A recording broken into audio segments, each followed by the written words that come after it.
My name is Sarah, and I was diagnosed with Parkinson's disease a little over 3 years ago at the age of 72. And,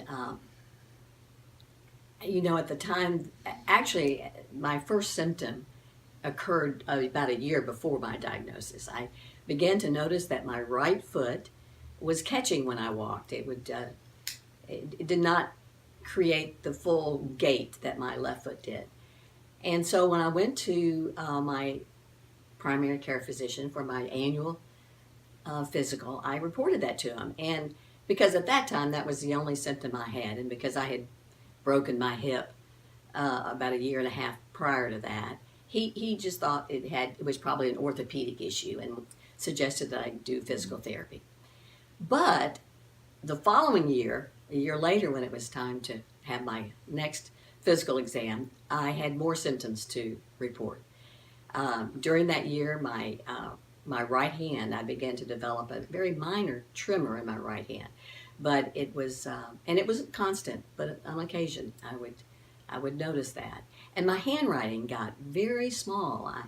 I could hardly read my own handwriting, and my husband said that one of my shoulders seemed to always be drooped or lower than the other, so that when I was walking, I looked crooked. And then he also said that my voice was getting softer and he was having trouble hearing me.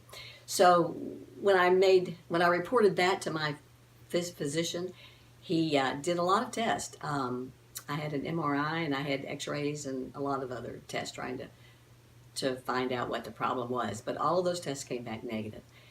And so with that, he thought I should see a neurologist, and he referred me to a neurologist.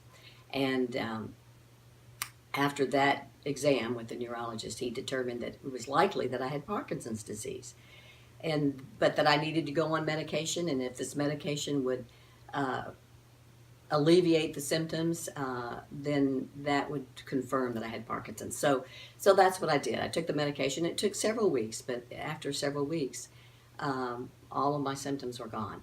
So the diagnosis was Parkinson's disease. Now, I did not know much about Parkinson's disease at the time, and by nature, I'm a very curious person. I feel better with information when I have knowledge of something rather than being in the unknown. So my husband and I determined that we were going to learn all that we could about Parkinson's disease. He was a tremendous help because he's somewhat of a researcher, and so we both got online and started looking for all the information we could find. And there were three areas of, I think, high emphasis of importance for people with Parkinson's. The first one was to get good medical care. And so I felt very fortunate to live in Nashville and to have access to Vanderbilt Medical Center. I did then find, I think, an excellent neurologist who was also a specialist in movement disorders, which not all hospitals have, but Vanderbilt does. So I asked a lot of questions and got a lot of information from my doctor and from the other support staff there at Vanderbilt. And then the other thing that was highly emphasized was the importance of exercise. And so at that time, boxing had become in vogue as a wonderful exercise for people with Parkinson's disease.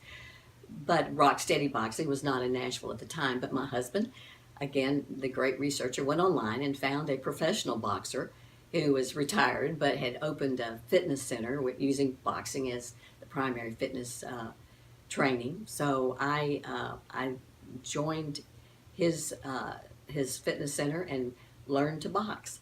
And then within, I don't know, several more months, rock steady boxing came to Nashville, so I got involved with that. So I was boxing 3 times a week, and I had hired also a personal trainer to come to the home and, do some strength training and cardio work. And then, I learned about dance for Parkinson's classes and yoga and Tai Chi. I just was determined to do all that I could do to delay the progression of this disease.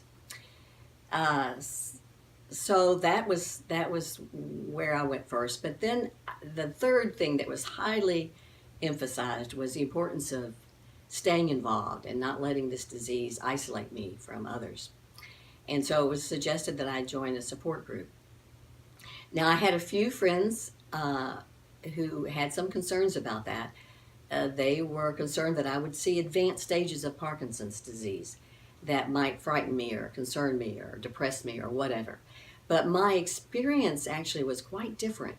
I did see advanced stages of Parkinson's disease, people with walkers, people in wheelchairs, and people struggling with other difficulties as a result of Parkinson's disease.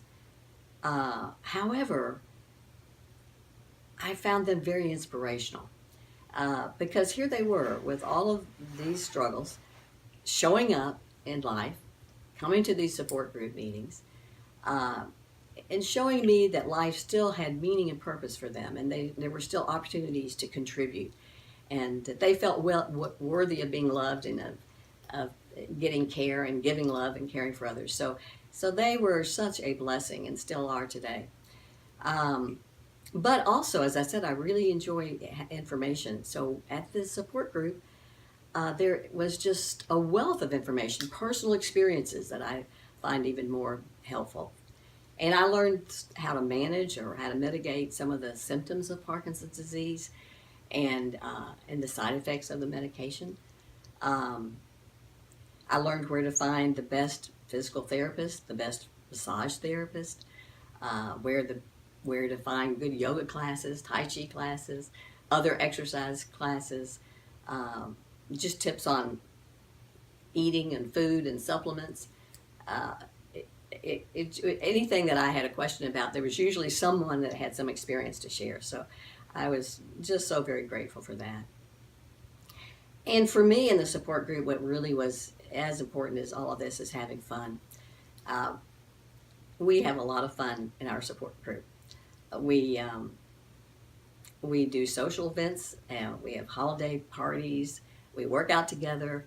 And one of the really most fun things that we do is we started a Parkinson's choir last year. Now, very few of us have ever sung in a choir.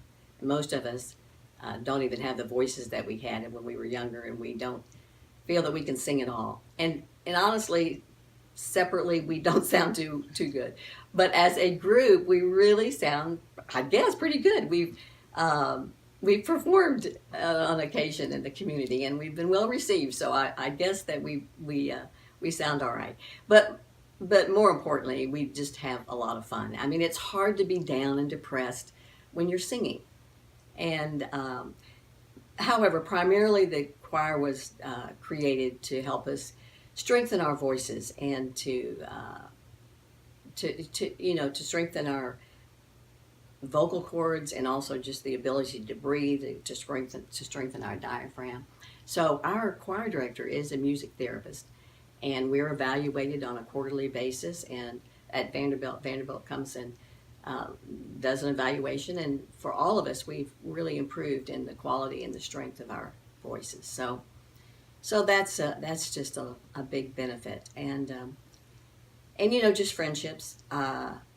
I think studies have shown that friends can truly have the power to lengthen our lives, to extend our lives. In fact, I read recently that there is an evolutionary psychologist out of University of Oxford who says that we all need between 3 and 5 good friends for optimal well-being.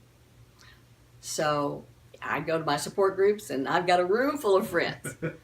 And so I just feel blessed, actually, by attending this support group and the friends that I have there.